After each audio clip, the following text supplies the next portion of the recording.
Hey Triple members, welcome to Layer 1.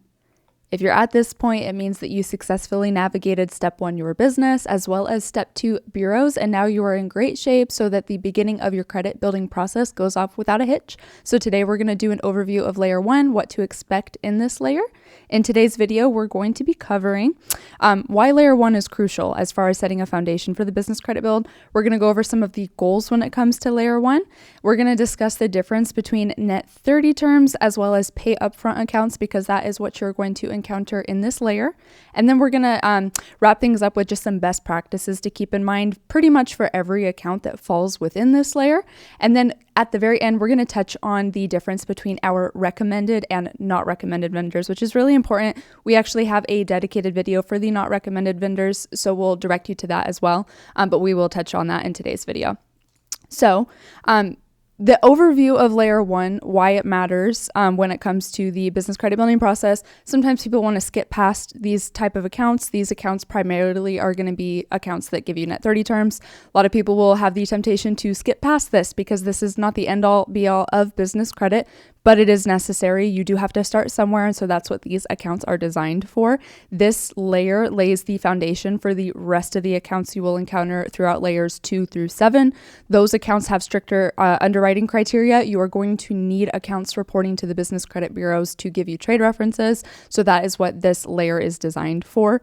Some applications in coming layers specifically ask you for trade reference information. You're going to need to have that information. You can get that through setting up these accounts. We'll touch on that in more detail as we go through the next layers. This layer also will demonstrate your company's commitment to good financial and borrowing practices. Obviously, if you are given net 30 terms and you pay those diligently, that's going to reflect on your business credit reports and be a good sign to vendors and lenders later on that you indeed pay your bills on time. So that's always a good thing.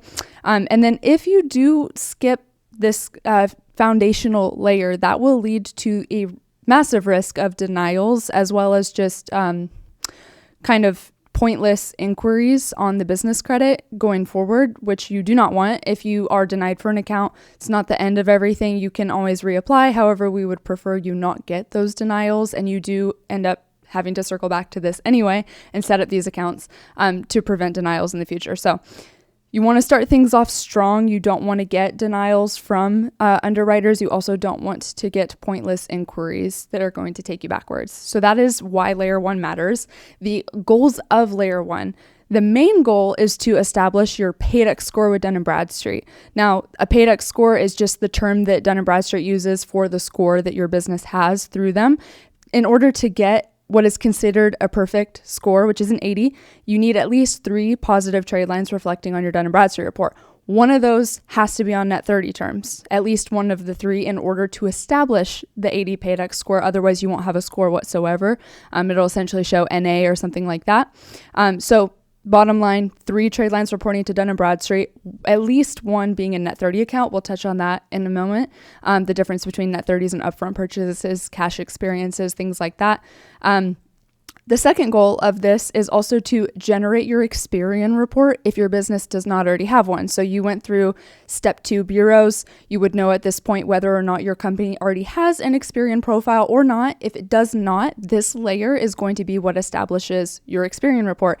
That's done through a particular account in this layer that we're going to touch on later on. But there is 2 actually particular accounts within this layer that specifically report to Experian, which is why they will be labeled required within this layer. That's also something we want to mention as well. Some accounts within Layer 1 will have a label of required on them, and that is because they are going to be the ones that propel you the fastest forward and report to the proper credit agencies. Some of the accounts in this layer will have an optional tag, and so that just means what it means. It means that those accounts are optional. You don't have to purchase with them, but they will add strength. So important distinction there. Third goal of this layer is to establish those trade references that we talked about. Applications in later layers will specifically ask you for anywhere between 1 and 3 trade references. You're going to need to provide them with basically vendors that you've established relationships with that will demonstrate to those underwriters that you pay your bills on time. And so that is done through these accounts. So those are the main goals when it comes to Layer 1. Now we want to touch on the difference between net 30 terms and pay upfront accounts. Net 30 terms, if you're not familiar with those, now's as good a time time as ever to learn about it because you will encounter them a whole lot throughout the coming layers. Essentially, net 30 terms, short-term credit, with or without a credit line. So sometimes some of these vendors will extend your company a not too large credit line, usually in the area of 1,000 to 5,000. Typically doesn't go much higher than that, but they will usually assign a credit line to your net 30 terms. Some of them, however, don't. So some of them will just give you net 30 terms with no credit line attached to it. So that's kind of the distinction there. Some will give you a credit line, some won't, but essentially net 30 terms is just short-term credit. It just means that you have 30 days to pay that invoice. So the way that works is you purchase on your net 30 terms, usually through your login for that vendor. The vendor then generates an invoice for you and then ships the product, and then you have to pay that invoice up to 30 days before the due date.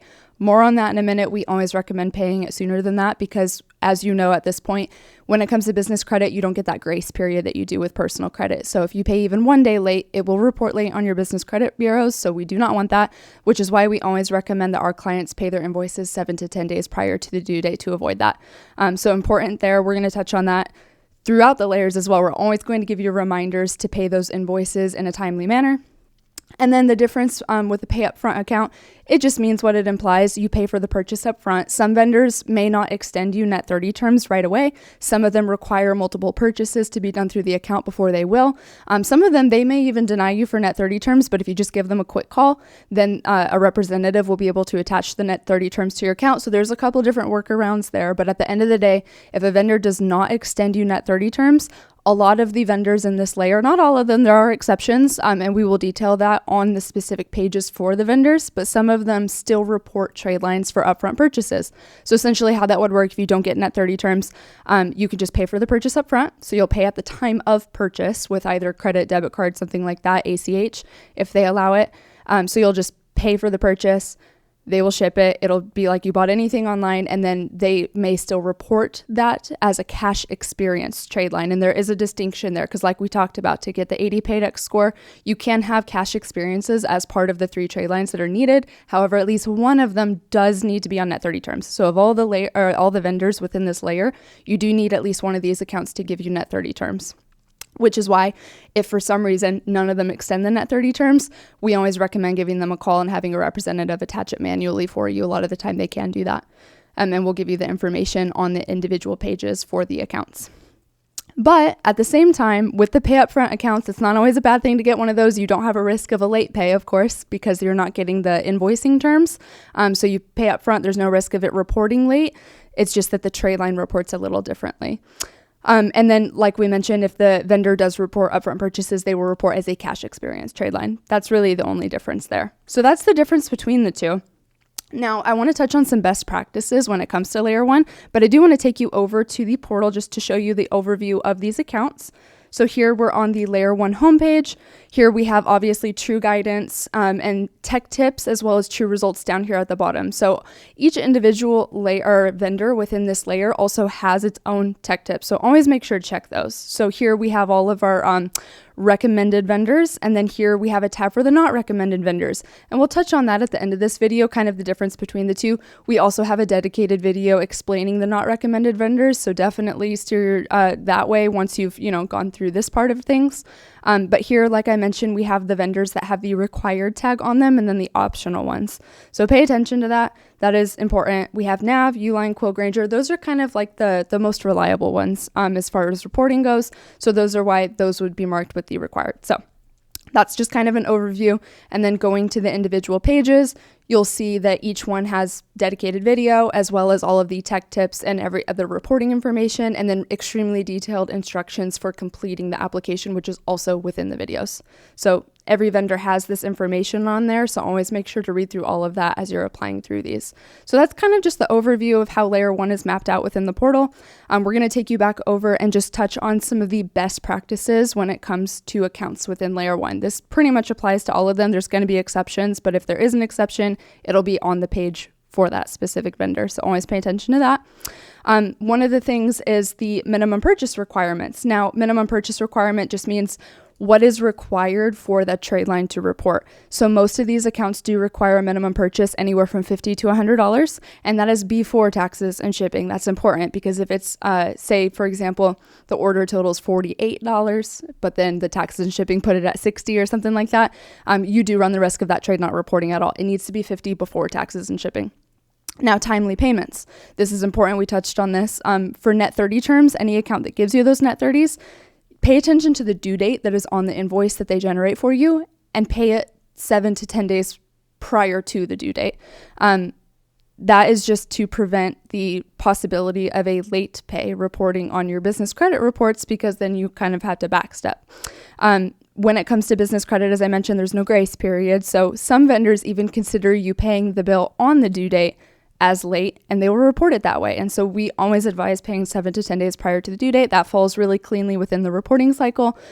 So it'll still give it enough time to report to the credit bureaus. If you pay too early, that can also be a bad thing as well. So if you pay something, say 1 day after you get the invoice, that can lead to that not reporting. It doesn't give it enough time to settle in their system. So there's kind of this golden window that you want to pay the invoice in, and that's about 7 to 10 days prior to the due date. Now, one thing that's important across all of these accounts is it's always best just to use your business address for both the shipping and the billing. That way you don't run the risk of a trade line reporting incorrectly. Say a vendor does things a little differently. For example, Uline tends to report to the shipping address, whereas most of the other accounts report to the billing address. But good rule of thumb is just to always keep them the same. Always use your shipping and billing address as your business address, and that keeps you safe from anything reporting incorrectly. But at the very least, all of your accounts should have the billing address as your business address, and Uline's kind of an exception in that they report to the shipping address. So keep that in mind. Try to use the same address for both of them, but definitely for the billing. Now, in regard to a second purchase, there's always the possibility of a trade line not reporting. Things happen. There's hiccups in systems, technology glitches sometimes. And so sometimes, even though these vendors in the recommended field are very reliable, there's always going to be the possibility of a trade line not reporting due to something happening in their system. And so if you notice, if you've waited past the allotted amount of time that we say that trade lines typically report, you can always make a second purchase. It's not ideal. Hopefully you don't encounter that. But if you are noticing that your trade line is not reporting, you can always make a second purchase. And if both of them end up reporting, it just adds strength to the trade line. So we always recommend that. Now, it's also extremely important to keep all your information current on these accounts. So say you set them up a few months ago, your business address changes. You need to make sure, especially if you're going to continue using these accounts to keep your trade lines reporting, to update your information accordingly within these layers. So always, log into the vendor account that you set up and make sure to change the billing and shipping address to your current information. Same goes for your company name, because as you know, at this point, business credit reports to company name and company address. So always keep especially those two pieces of information current, just so that you don't get duplicate reports generating or your trade line's not reporting at all. And then the last thing is trade lines don't last forever. When it comes to certain accounts, sometimes they last on reports up to 2 years. Sometimes they only last up to 6 months. And so we recommend for these accounts, just to maintain the trade lines, to keep them reporting and so they don't fall off your reports, we typically recommend making purchases with these layer 1 accounts every 4 to 6 months. That just keeps, the trade line on your reports so that you're always going to have it. You always have the strength. It's not the end of the world if a trade line falls off, especially if you're well into the program and you have, 17 trade lines on your business credit reports. It's not always the end of the world if one of them does fall off. So if you're at that point, you don't necessarily need to worry about it. But when you're in the phase of only having maybe less than, 5, 6, 7 trade lines, we do recommend maintaining purchases on these to keep the trade lines on your reports. So those are just some things to keep in mind. Now, really quickly, we're going to touch on this in the next video. Make sure to go to the Not Recommended tab on this layer overview page, because we have a dedicated video with more information on some not recommended vendors, why we don't recommend them. But this is a really quick overview of that. Our recommended vendors are really our top recommendations. They have reliable reporting. They usually have been around for years to decades. That's kind of one of the distinctions between the recommended and not recommended vendors. The recommended ones, they're usually companies that have been around for a long time.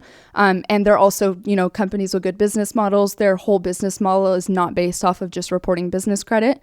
Whereas some of the not recommended vendors, they're really companies that formed for the sole purpose of reporting to business credit.